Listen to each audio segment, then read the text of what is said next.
From the kitchen of the cabin, it's the 5 Games for Doomsday review. This review is sponsored by Spielworks.de. Leiria Con. We all love a snappy line.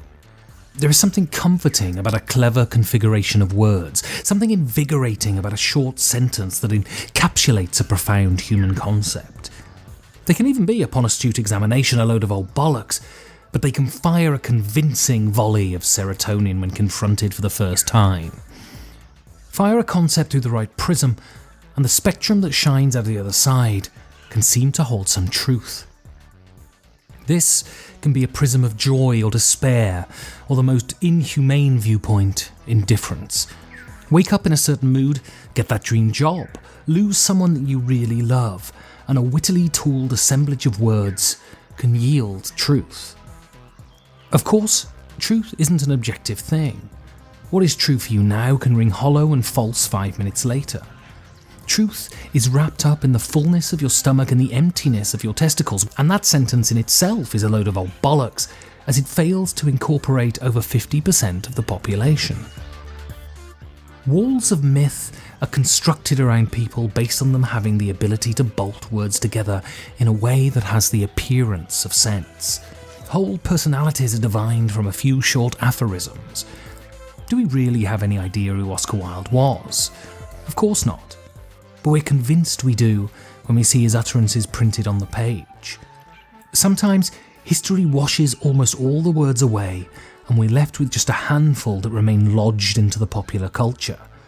Take Jean-Paul Sartre, who committed millions of words to the page, but only 4 of them poke through past the philosophy students. The words, whilst innocent on their own, radiate the kind of misanthropy that has emblazoned countless posters and t-shirts when they happen to find themselves standing next to each other. These are words that can be found in his play No Exit, where the people who found themselves in the waiting room for hell realise that there is no malevolent torturer, no pointy-tailed demon ready to mete out justice, just the withering looks and judgment of those around them. It compels one of the characters, Garçon, to exclaim, "Hell is other people." Wake up with a hangover and that sentiment rings true. Break up with your partner and that sentiment rings true. Realise there is no God and that sentiment rings true. But look at those words for longer than a minute and you'll realise what a ton of piffle it is. At least for most of us, most of the time. Our relationships to others are a many-hued thing, but we're not just shaped by other people, we're defined by them too. We live and are given life every day by those other people. Other people are not hell, far from it.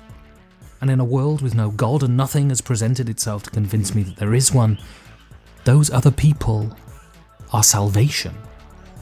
And our only way to salvation.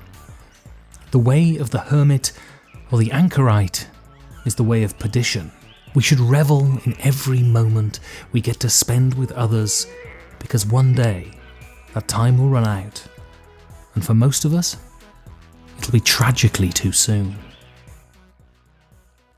When it comes down to it, isn't this why we game? To open ourselves to other people, to be in a room with other people. Without the people, the games are nothing, just an arid pile of mechanics. It's other people that bleed life into them. This weekend, I spent my time surrounded by other people, and it was quite the opposite of hell. Leiria Con is held in the small coastal village of Vieira de Leiria, and it's quite simply the best gaming experience I've ever had. It is an hilarious and joyful and debauched weekend, drenched in wine, beer, games, and the salted air of the Atlantic Sea. You arrive at the sliding doors of a nondescript white hotel, walk through the lobby and are greeted by an illuminated esplanade of pastel-striped cottages. It's part garden shed and part doll's village come to life, and is delightful in any weather at any time of day. I arrived latish on the Wednesday, hungry and aching after a day's travelling. The recycled air and white noise fug of aeroplanes knackers me out even on a short flight. I live for my bicycle. I adore trains, can stomach cars. but planes are just one gigantic pain in the arse. Pulling shit in and out of my bag, standing in endless queues, sardine seats, and on this journey I had a brusque man stick his hands down my pants because I beeped when walking through a door frame. If time and money permitted, I would conduct my transport by rail and bicycle only, but to get anywhere in any decent time you have to fly. I know that in the list of possible grievances this is a minor one, but it's hard to watch the fields flash by when you're 32,000 feet above them, being battered by white noise and adverts for scratch cards. I am so thankful for the generosity of others. This is the structure of our society. There is no such thing as self-sufficiency. It's a myth peddled by rich people who don't want to pay their taxes. Our society is propped up by little acts of kindness, and Leiria Con was studded with these little acts of kindness for me.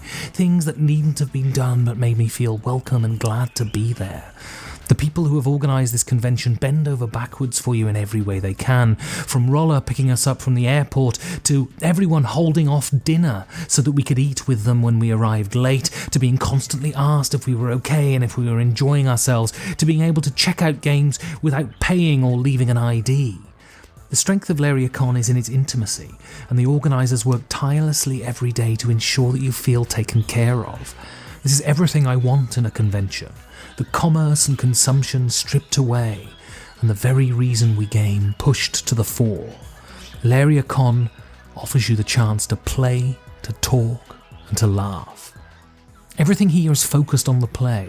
You can tinker with the new prototypes from superstars of the industry, or check out almost any game you want from the library. I never had an issue finding a table, never had an issue finding a game, and I hope that Leiria Con resists the desire for rapid expansion, as it feels perfect the size it is. I'm writing this on a sloping Lisbon street.